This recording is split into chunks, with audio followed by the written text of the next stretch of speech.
আসসালামু আলাইকুম ওয়া রাহমাতুল্লাহি ওয়া বারাকাতুহু। দিনী আমল ইউটিউব চ্যানেলের দিনী ভাই বোনেরা, আশা করি আল্লাহ তাআলার অশেষ রহমতে ভালো আছেন, সুস্থ আছেন। আলহামদুলিল্লাহ। আজ অত্যন্ত গুরুত্বপূর্ণ ছোট্ট একটি ভিডিও নিয়ে হাজির হয়েছি। পবিত্র জুমার দিন আসরের পর থেকে শুরু করে একটি আমল আপনারা করবেন। আল্লাহ তাআলা চাহে তো এই আমলের ওসিলায় আপনার পরিবার সংসার রিজিকে বরকত আসবে, আপনার ঋণ মুক্তির কোনো না কোনো একটা ব্যবস্থা হয়ে যাবে। আশা করছি মনোযোগ দিয়ে ভিডিওটি সম্পূর্ণ আমলের নিয়তে দেখবেন। পবিত্র জুমার দিন সপ্তাহের পবিত্রতম ও শ্রেষ্ঠ দিন। এই দিনের ইবাদত, বিশেষ কিছু ইবাদত ও সময় আছে।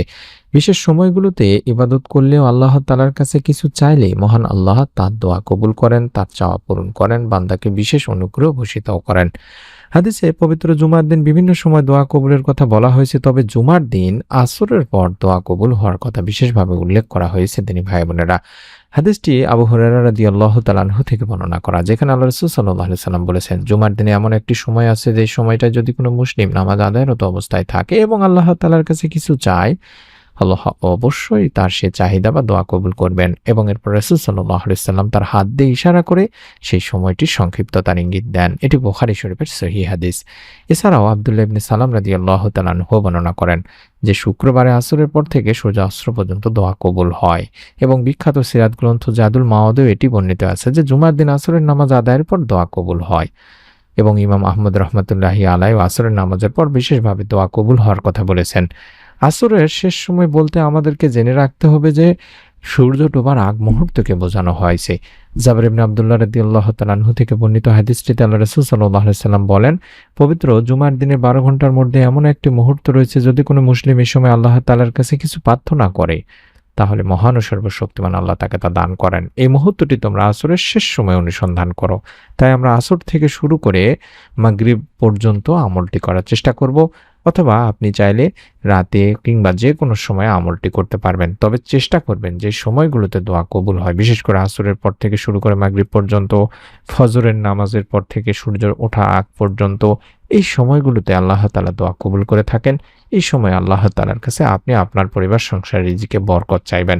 তেমনই একবার চতুর্থ খলিফা আলী রাদিয়াল্লাহু তাআলা আনহুর কাছে এক ব্যক্তি এসে অর্থ চাইল, অর্থাৎ ঋণ পরিশোধের জন্য কিছু সাহায্য চাইল। এ সময় আলী রাদিয়াল্লাহু তাআলা আনহু তাকে বললেন, আমি কি তোমাকে কয়েকটি শব্দ শিক্ষা দিব, দোয়া শিখিয়ে দিব, যা আল্লাহ রাসূল সাল্লাল্লাহু আলাইহি সাল্লাম আমাকে শিখিয়েছিলেন? এই দোয়াটি বা এটা যদি তুমি পাঠ করতে পারো, তাহলে আল্লাহ হয় তোমার ঋণ মুক্তির ব্যাপারে, তোমার অভাব অনটন থেকে তোমাকে রক্ষা করবেন, তোমার ঋণ মুক্তির দায়িত্ব নেবেন। যদিও তোমার ঋণ পর্বত সমানও হয়ে থাকে, অর্থাৎ কোটি কোটি টাকার ঋণও যদি আপনার থাকে, আপনি যদি এই নিম্নের হযরত আলী রাদিয়াল্লাহু তাআলা আনহুর দেখানো শেখানো এই দোয়াটি পড়তে পারেন, মন থেকে নিয়ম মেনে নিয়ত করে, রব্বুল আলামিন আপনাকেও ইনশাআল্লাহ কোনো না কোনো একটা মাধ্যম থেকে আপনার ঋণ মুক্তির ব্যবস্থা করে দিয়ে আপনার পরিবার সংসার রিজিকে বরকত দেবেন। এটি তিরমিজি মুসনাদ আহমেদের হাদিস। তিনি ভাই বোনেরা, তাই মনে রাখবেন, আপনারা আসরের নামাজ আদায় করার পরে কয়েকবার আগে দরুদ শরীফ পড়ে নেবেন। চাইলে আল্লাহুম্মা সাল্লি আলা মুহাম্মাদি ওয়া আলা আলি মুহাম্মাদ, আল্লাহুম্মা সাল্লি আলা মুহাম্মাদি ওয়া আলা আলি মুহাম্মাদ, এভাবে এই ছোট্ট দরুদটি অন্তত 11 বার পড়ে মাত্র 100 বার কষ্ট করে পাঠ করবেন। আল্লাহুম্মা আকফিনি বিহালালিকা আন হারামিকা ওয়া আগনিনি বিফাদলিকা আম্মান সিওয়াক, এভাবে হাতে গুনে গুনে 100 বার পড়বেন। আসর থেকে শুরু করে মাগরিবের আগ পর্যন্ত আমলটি একবার হলেও করুন দিনী ভাই বোনেরা। আমি স্ক্রিনের মধ্যে আরবি বাংলা দুটি উচ্চারণই দেখায় দিচ্ছি, আপনি চাইলে মোবাইল বের করে পড়তে পারেন দেখে দেখে।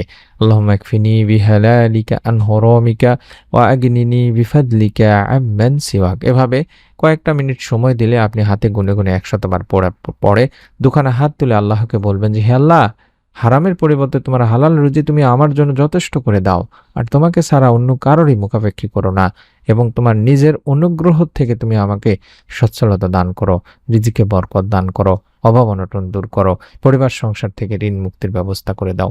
এভাবে মন থেকে নিয়ম মেনে, এই ছোট্ট নিয়মটি মেনে, অর্থাৎ দরুদ শরীফ পাঠ করে দোয়াটি পড়ে আল্লাহ তাআলার কাছে দুখানা হাত তুলে আপনি আপনার মতো করে বলুন, রব্বুল আলামিন ইনশাআল্লাহ আপনাকেও নিরাশ করবেন না।